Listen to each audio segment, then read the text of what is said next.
Welcome back to the Kiwi Wedding Podcast. My name is Lydia and I am your host and a New Zealand wedding photographer at Lydia Rachel Photography. Before we get into today's episode, I wanted to remind you about our live event happening in Auckland on Sunday the 3rd of November. I would love for you to come along. There's still tickets available and I will leave a link in the show notes and also in our Instagram bio. There's going to be food, drink, amazing conversation, our lovely guest speakers. We've got Gabby from Gabrielle Houghton Makeup, Fritz and Sarah, dress designers, and Lisa from With Love Weddings and Events. They're going to be sharing all their wisdom and you'll get to meet some other people going through the same season that you are. You might feel like you're the only one in your friend group or not know many other engaged people, but let me tell you, there's going to be hundreds of weddings in New Zealand over this summer. So why not come and meet people who are going through it at the same time as you are? I'm curating some amazing goodie bags thanks to our sponsors and I can't wait for you to see. I'm also running a giveaway for the event to win 2 tickets and that is open until this Sunday if you're listening to this on the week it comes out. So make sure you go and enter that over on our Instagram page. It is pinned to the top. On today's show, I'm chatting to the lovely Rose. We recorded this a while ago, so I'm excited to finally release it.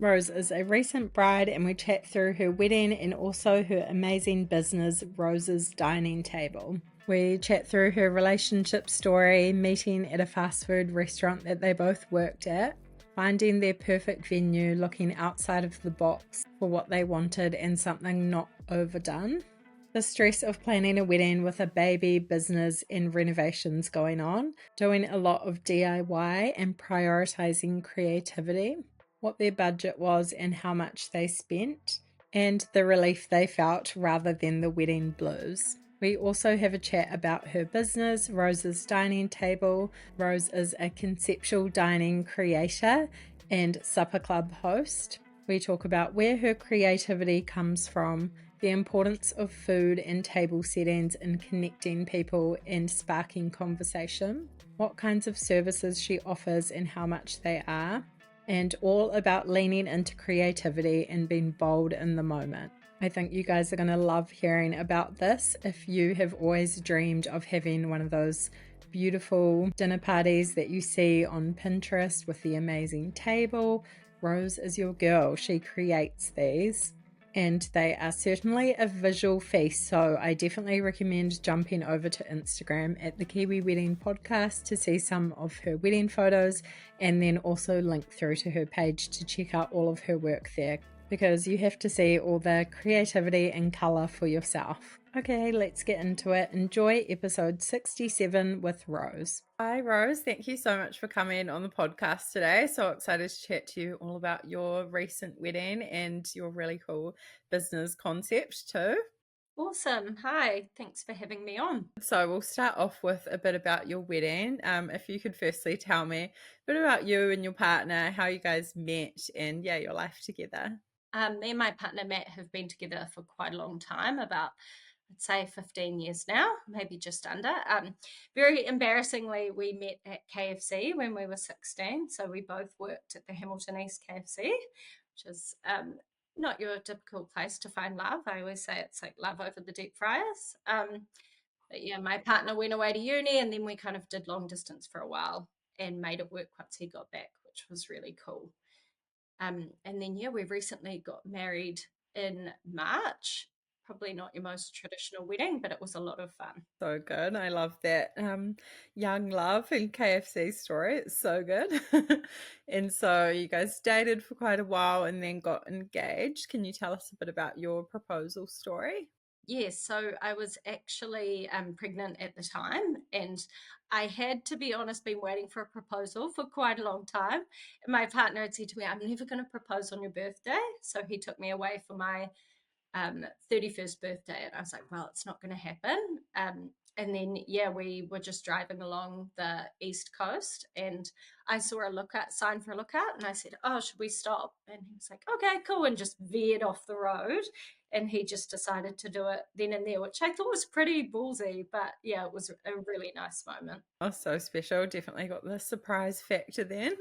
Yes, for sure. So, had you always been one of those girls that dreamed about your wedding, what it would look like? Did you have a vision in mind? And yeah, style, what were those kind of first steps, finding a venue, all of that? So for me, I have not been someone who's dreamt of a wedding. And I'm also someone who, like, I love color, I love creativity. So I always knew it was going to be something different.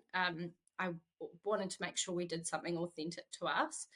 Like I mentioned, I really love color. So when I was starting to look for a venue, I actually messaged one of my friends who's an amazing wedding photographer, Ash Muir, and I just said to her, "Hey, I'm looking for a venue. It doesn't need to be like a typical wedding venue, but I just want to get married in like a beautiful garden with heaps of color and heaps of kind of wildflowers.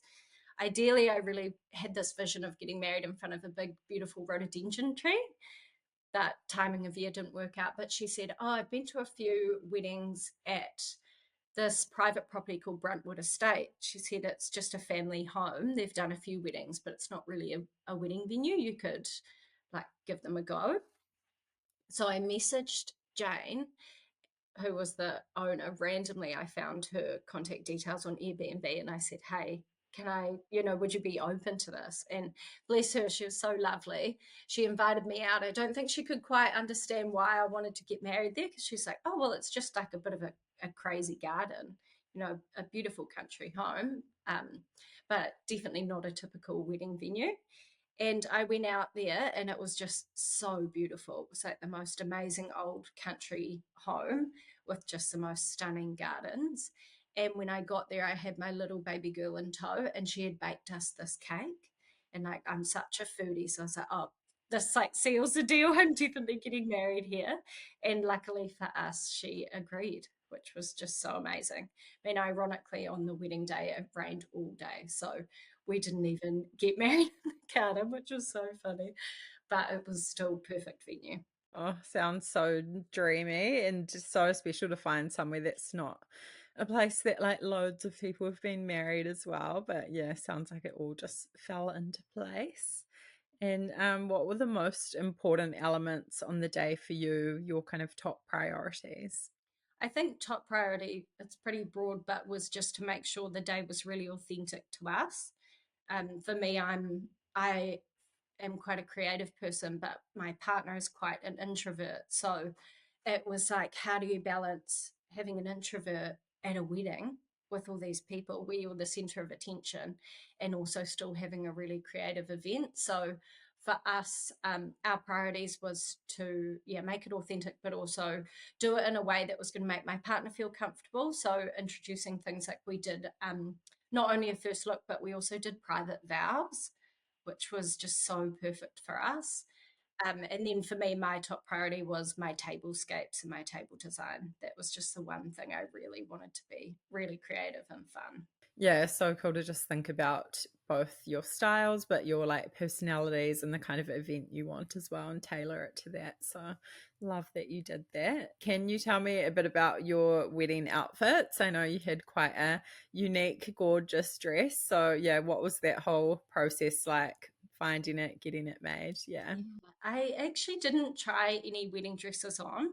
I kind of got onto this amazing designer, Brooke Tyson, up in Auckland, and she's kind of known for these big, beautiful, awesome, interesting dresses. And I messaged her saying, "Hey, I'm kind of having a garden party wedding.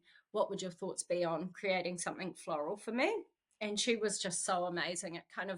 The concept went from like a floral patterned lace to then Brooke would just start sending me this inspiration of like these beautiful images of these massive 3D flowers. And it was just, I loved it. And I just said to her, like, yep, let's do it. And it kind of started to spiral out a little bit. But I think if you choose people who are really good at their job, like vendors who are really good at what they do, and for her, she's just got this amazing creative direction. I just trusted her with it. So I maybe had five fittings, and in the end, I had this beautiful, still a white dress, like a white tulle, but just covered in all these big, beautiful fabric flowers all over the skirt. So throughout the process, I was nervous that it wasn't going to land, but I kind of thought to myself, well, this is what I love.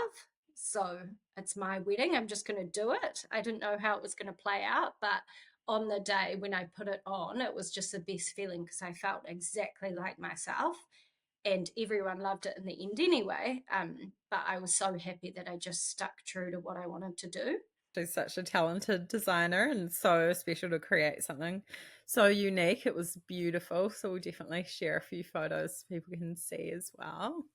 And did you have a bridal party? And if so, how was that process choosing them? Yes, so we had quite a big bridal party. We had 5 people, which was quite a lot, but I've got a lot of close friends. And my partner and I had spent a few years abroad as well in London. So it was for him, I know it was quite hard to pick between like all your friends back home who are, maybe your oldest friends versus friends from a really important time in your life. And because we were kind of doing whatever, throwing the rules out, we just thought, let's just have everyone we want up there, which was fun. Love that. It makes it a fun day just having all your friends around you for sure. And how about the guest list? Did you find that quite hard to narrow down? Hard in the sense that my partner is an introvert, so he would have probably been happy to have had like just immediate family there, and that was it. Whereas for me, I'm really like so close with all of our friends. I couldn't imagine doing it without them. So I wouldn't have minded a wedding of like 40 to 60 people. I feel like that's such a beautiful number. But he has a really big family. We don't want to exclude anyone. And the joy of getting married at a venue that's not really a venue is you're not paying per head, you're not paying corkage. So we just invited everyone from both of our families and our close friends. So we sat at about 115, which felt really nice on the day. It was still a perfect number, but I know for a lot of people they can kind of find it hard to narrow it down. But for us, I just wanted everyone who we cared about there, and it was definitely the right decision. Sounds like you landed on the right number in the end. And yeah, that's quite nice, not too overwhelming and massive. So Mm. good to Yes. include everyone. And yeah, can you tell us a bit about your big day, how it all went down, and yeah, any highlights or favorite moments? Yeah, for me, I think because it was quite a DIY wedding, the highlight was definitely setting it up. Like I host events for a living, so I knew I was going to find that part of the wedding so much fun to go out the day before and do all the flowers, style all the tables. Was beautiful Bluebird Day the day before, then on the wedding just poured with rain, which was quite funny. Initially, my vision was to have our tables under the stars, so I had no marquee. And about a week prior, our wet weather option fell through. So the woman who owned the home said to us, "Oh, like I've just got someone to come round with who's a marquee guy to have a look." Um, and wasn't even a wedding company, was just like a local party hire company. And they just did us the most amazing deal on a clear marquee, which wasn't really my vision, but it poured with rain. So we were super lucky that we went for that.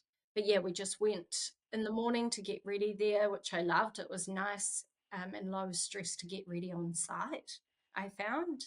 And then you're just there, you don't have to kind of rush around. Um, and then yeah, we did a private, like private vows, like private ceremony, which was beautiful, just out in the garden in front of all these beautiful flowers under these clear umbrellas. And it was so nice to just do vows by ourselves. It was like a beautiful private moment that we didn't have to share with anyone. Everyone had kind of told me it's so hectic at your wedding, you don't really get to like talk to each other. So that was definitely a highlight for me. um, and then yeah, we went through, had our ceremony in like a backup location, which was this barn that had been emptied like 20 minutes before the ceremony. One of my friends had offered a week prior, "Hey, do you want to hand with your tables?" And I'm so lucky I said yes to her because she was running around in the rain for like 3 hours, styling the tables, trying to style this barn in like a crazy rose style with no notice, just what stuff she was like ripping out of the garden. So that was a real highlight as well, walking into our ceremony and seeing everything for the first time. was awesome. Sounds like such a dreamy day. It definitely throws a spanner in the works when it's raining the whole time, and yeah, it can be quite emotional or overwhelming. But yeah, glad that you kind of pulled together those backup options, and sounds like it was really special. I love that you did the private vows thing as well. I think not everyone thinks about doing that, but yeah, it's quite special to keep it intimate and just between you guys and have that moment. So yeah, that's a cool idea for people to hear. Yeah, we did kind of wonder if our guests would be annoyed that they couldn't see it, but our celebrant actually shared some of our private vows in the ceremony. So they still got to be involved, but it just meant that we had that time, just us. And it was, yeah, so lovely. Yeah, oh so nice. It's yeah, cool that you can kind of do whatever you want. And people think, oh, that's just like the boring legal part of the day we just need to get over and done with. But yeah, you can make it your own and so that you enjoy it for sure. And what did you find the hardest part about the whole wedding planning process? Is there anything you look back on and regret or do a little bit differently? Yes, I think for me, it was definitely timing.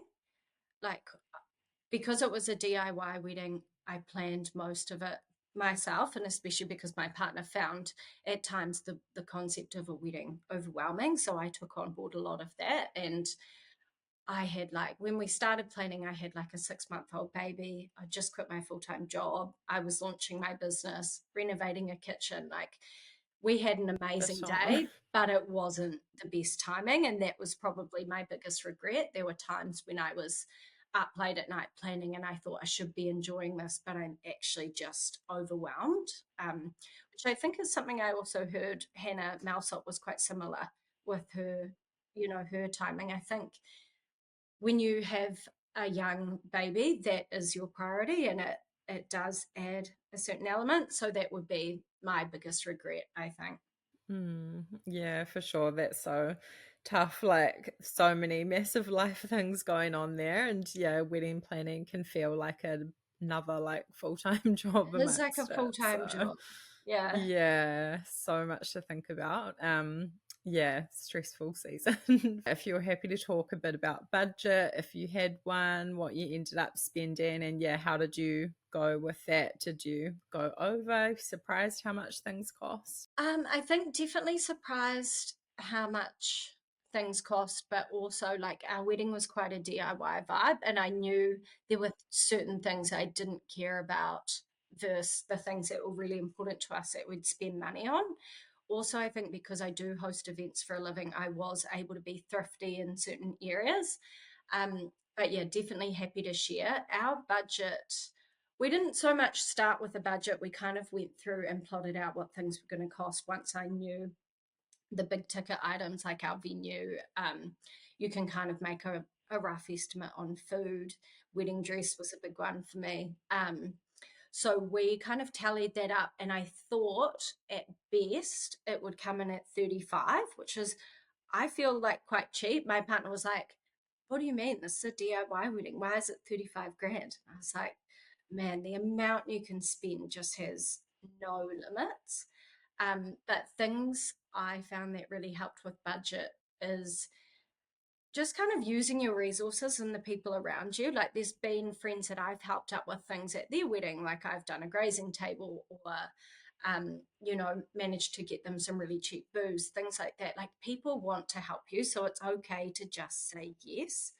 And I think as well, I wasn't I'm not too tied up in the details. So there were things that I was happy to do myself that I would enjoy, like doing all the table design. For our florals, we just got bloom buckets from a local grower, which were amazing. We were lucky enough to have a friend and her mum who just have this beautiful farm with florals, and they actually do bouquets. So it was really special that they grew and put those together for us.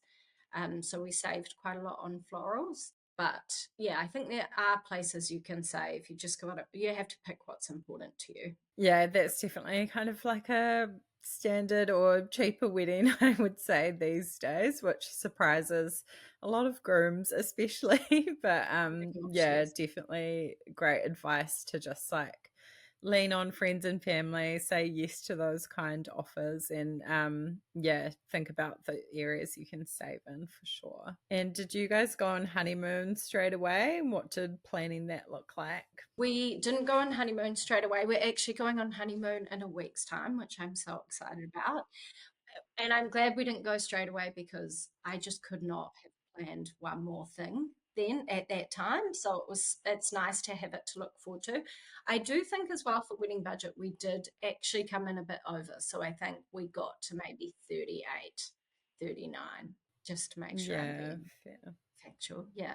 Nice to have something to look forward to, leave it a little bit, and yeah, just and soak in the wedding bliss for a while, but then yeah, not have to plan something straight after. So love that you did that. And yeah, were there any like helpful websites, apps, different resources that you use during the planning process? Not not so much. Because I plan a lot of events, I've kind of got a structure I work with anyway, but I wanted to stay away from a lot of that because I felt the more I got into the wedding rabbit hole, especially on Instagram, it's just the more you're trying to like curate this perfect Pinterest wedding, and I just didn't want that. I didn't want to be like, I remember at one point I was looking at renting like these beautiful plates and cutlery, and it was like going to cost me so much money, and I thought this just isn't me. Like I'm just trying to do this to look picture perfect. And in the end, I just went to op shops and bought all of our glassware, all of our plates,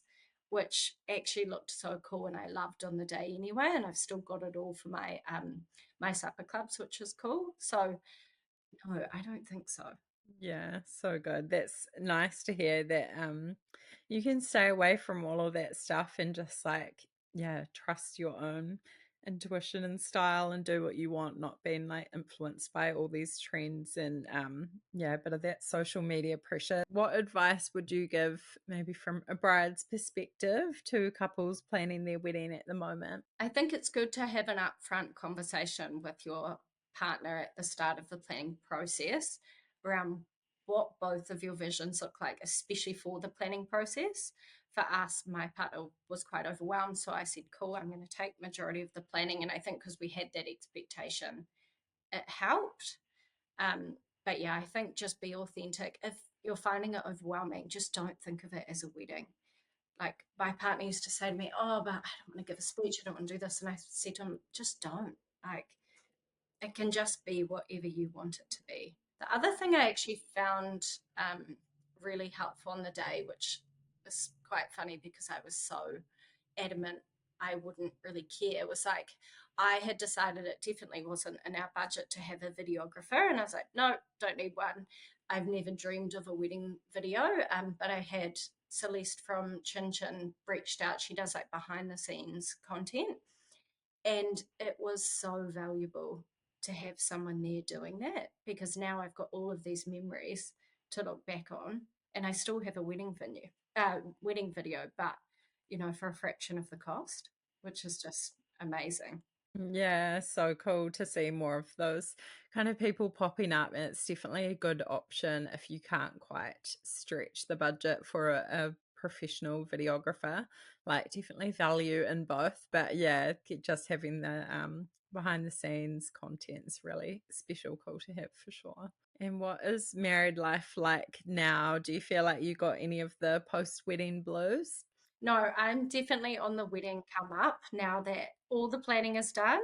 We've had the day, like we had the most amazing day together, and it was exactly what we both wanted. So yeah, married life is amazing. I love it. I thought there would be no difference, but I think there definitely is. Yeah, it's not like much changes a lot of the time, but I don't know, just this like deeper commitment, like, Yes, yeah, no, feels special. I don't know, more like a complete family sometimes. yeah, for sure. Yeah, so good. Amazing. Is there anything else you want to add about your wedding and that whole experience, or we'll go on to talking a bit about your business?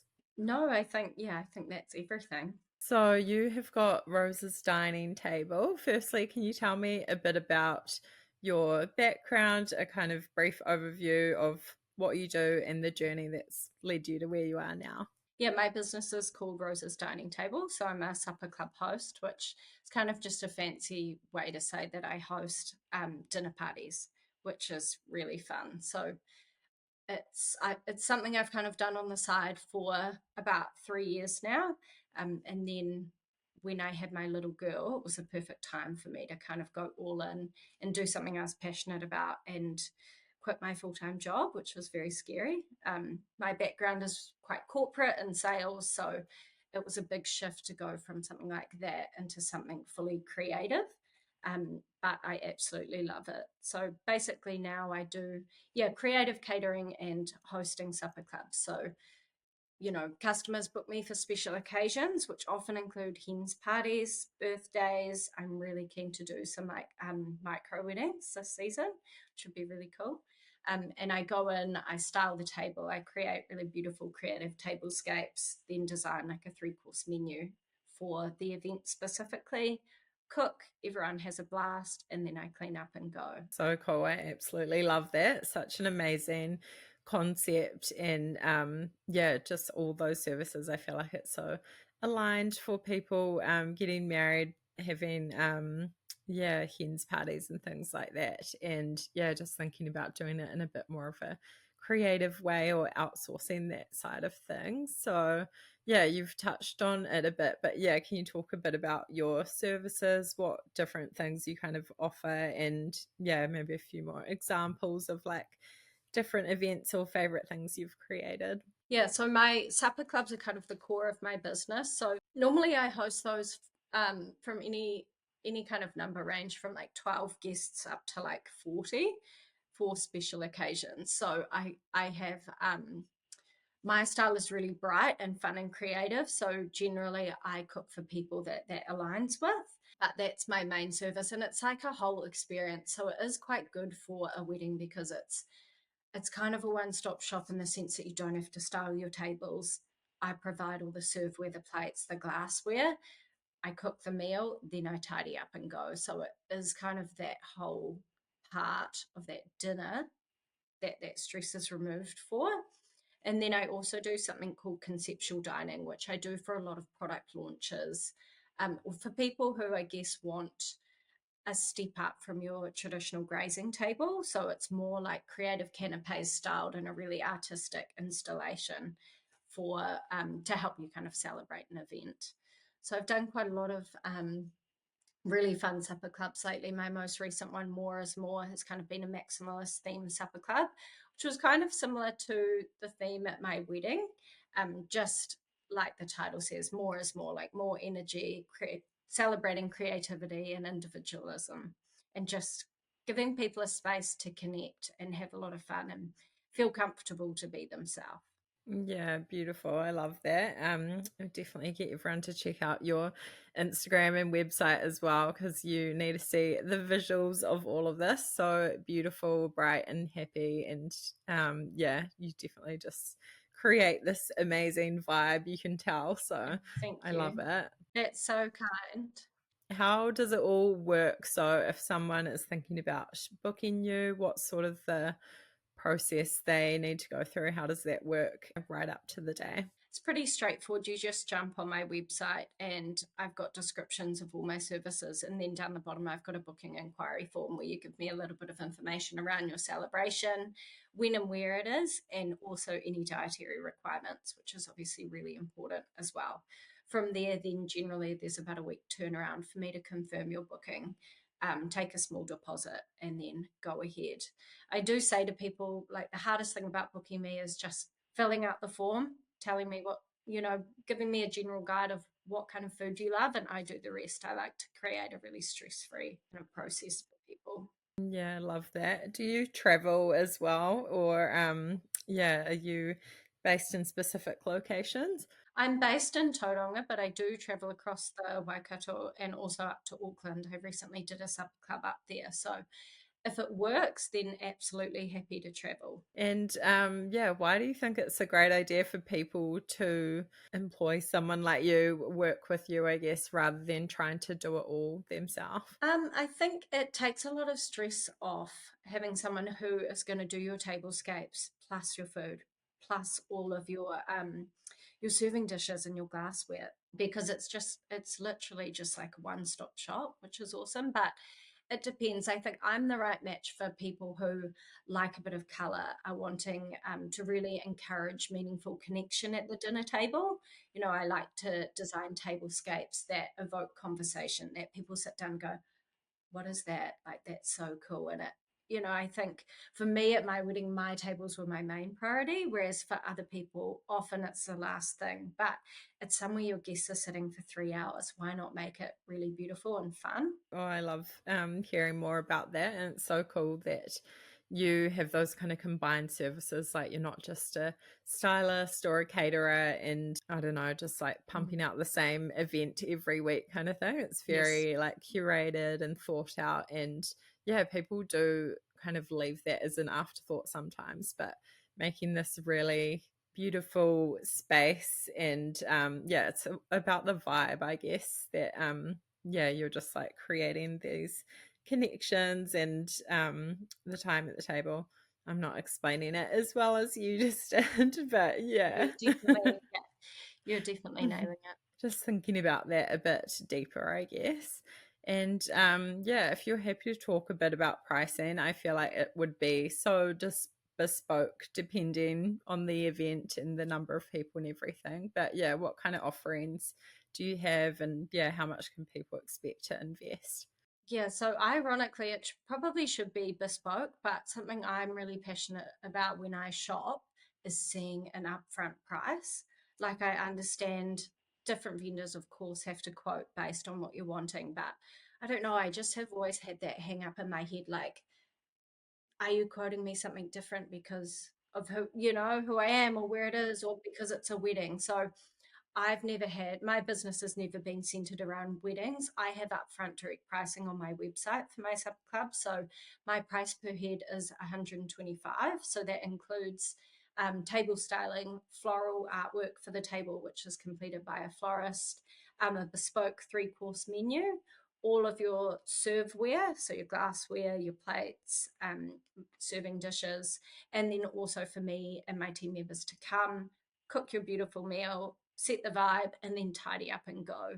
So we obviously leave with a spotless kitchen. So those are my upfront pricing. So that's the same for weddings as well. Yeah, oh, that's incredible. Yeah, it's such a like different, it shouldn't be, but like different way to do it. Just be like upfront about it. And I think people so appreciate that they're not going to have this like surprise invoice with all these extra things later, which can happen. So, Or like the worst thing when you're planning a wedding is like when you're emailing people and you love their work. You're like, cool, I'd love a quote for this, and you get it back and you're like, that's like 5 times what I thought it was going to be. Now I have to awkwardly say no, or maybe sometimes it's too cheap. So I sometimes think it's better for people to see it, and definitely my price per supper club as to what I spend fluctuates a lot, but that because that's one of my core values, just to be really transparent. It's just something that I roll with. yeah, I love that. And I think definitely a great idea in business, something for vendors listening to think about as well. Where do you think your kind of creativity comes from or what inspires you? I don't know. I think a lot of my creativity, like a lot of my inspiration comes from color, definitely. Like when I say my last supper club theme was more called more is more, that kind of sums up my view on creativity. I've had a bit of a funny journey with it. Like, I spent 10 years in a corporate career and I stopped doing anything creative. Like, I used to do a lot of artwork. I didn't paint, I didn't write, I didn't draw. And having a year of maternity leave gave me a perfect time to reset, and everything just came kind of flooding back. So I think everybody has their way of being creative. It's just also sometimes having the confidence to lean into it. I think sometimes people, especially with artwork or styling their wedding tables, things like that, people are a little bit nervous because they think, oh, I can't do that. Like, I'm not qualified to do that. But if you just do what's true to you, it's going to be beautiful and creative in a way that's really authentic. No, I love that. That's great advice. I'm definitely a believer that there's creativity in everyone, but yeah, you're right. It is about like the confidence to let it come out sometimes. Yes. So Yep. Totally. Love that you have done that. What's important about creating, we kind of talked about this already, but yeah, that sort of beautiful, meaningful experience around food and the table. I guess what have you seen, yeah, the events that you've been a part of and how it's sort of brought people together? I think for me, the reason why I do it, like I love food, don't get me wrong, but it's for the connection. Like the best part of my job is standing in the kitchen and looking at a full table of people like eating and drinking and laughing and like talking to people they haven't seen in 6 months because they've made the time to sit down and share a meal together.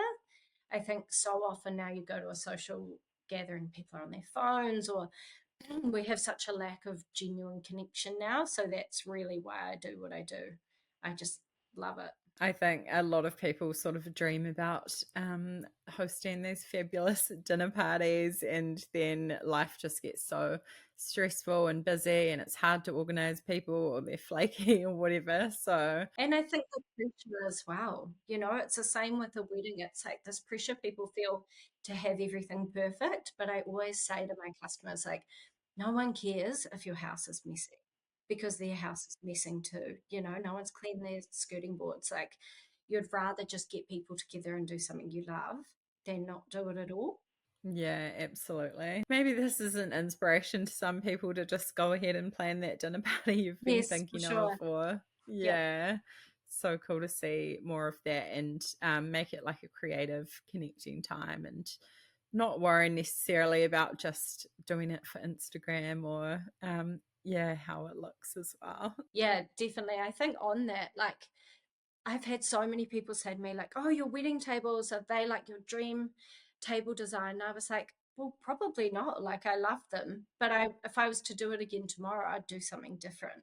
But you don't have to get so hung up on it being like this, like the pinnacle, your wedding being like the absolute picture perfect end all design that you're always going to evolve in what you like to see as well. Yeah, exactly. I think you so just have to like trust your gut and what you like at the time, because a lot of people see it as this like peak event in their life, or like this is the most like amazing creative beautiful thing I have to create. But yeah, your tastes are probably gonna change, or new things you're gonna see in the years afterwards. So yeah, just like be creative and bold, I think, is a good encouragement for people with their weddings. I've talked about it in podcasts before, but yeah, and try and not worrying about being so like timeless and oh, my wedding's gonna date, like it's meant to just like Yes. embrace the your likes Yeah. and yeah, the moment. Like if I got married 10 years ago, I hate to think what I would have worn. And I might think the same in 10 years' time, but you just have to like enjoy your day. Yeah, exactly. It's still going to be a beautiful memory no matter what. Do you have any other advice for couples on yeah, being a bit more intentional about their dining experience on their wedding day and those events leading up to it? Yeah, I think again, sitting down with your partner and figuring out what's important to you about your wedding, how to actually set the tone, because for me, the meal does set the tone. So, I mentioned my partner doesn't like really formal, it's just not him. So for us, we went for like really casual pizza for dinner, wood fire pizza, which was awesome, also kept the cost down. And then again, kind of staying true to being authentic, I wanted some really beautiful food elements. So I ended up getting like my favorite burnt basque mochi cheesecakes from Fankery up in Auckland, and I served them straight after the ceremony because I thought I don't want people eating these at like 9 p.m. at night when they're drunk. I want people to enjoy them because they're just the most beautiful cakes. So I think about the mood you want to set for your guests and what mood you kind of want to be enjoying as well, and roll with that, do food that matches. Yeah, I love that. People often say it like food is one of the biggest things your guests remember, and like they'll definitely remember if they were left hungry or if the food was bad. So, and yeah, I love just thinking about different ways to bring it in, or like a lot more people are doing if they're having a wedding cake, they're serving it after the ceremony, like you say, not when everyone's drunk on the dance floor and it just gets left on tables, things like that. So yeah, creating those moments. Yeah, definitely. And I think like I get that it's traditional to cut the cake and have it for dessert, but like I think cake vendors often like kind of get the tough end of the stick. I don't think that's France, but because they, it's served at a time when like people are full, they want to get drunk, they're having, their fun little cocktail hour. It's like it's nice to sometimes give the cake its moment, I think. Yeah, definitely. Amazing. It's been so lovely to chat to you. Is there anything else you Yeah, wanted you to too. add or that we missed as we wrap up? No, that's been so much fun. Thanks. Thanks for having me. Cool. I'm excited for people to hear all about your wedding and your business. And yeah, we'll link all of that in the show notes and on Instagram as well. So definitely go and check Rose out, and it will just be a visual feast for the eyes, all that color and creativity. Absolutely love it. So thank you so much for coming on. Cool. Thanks so much, Lydia. It's so nice to finally talk to you.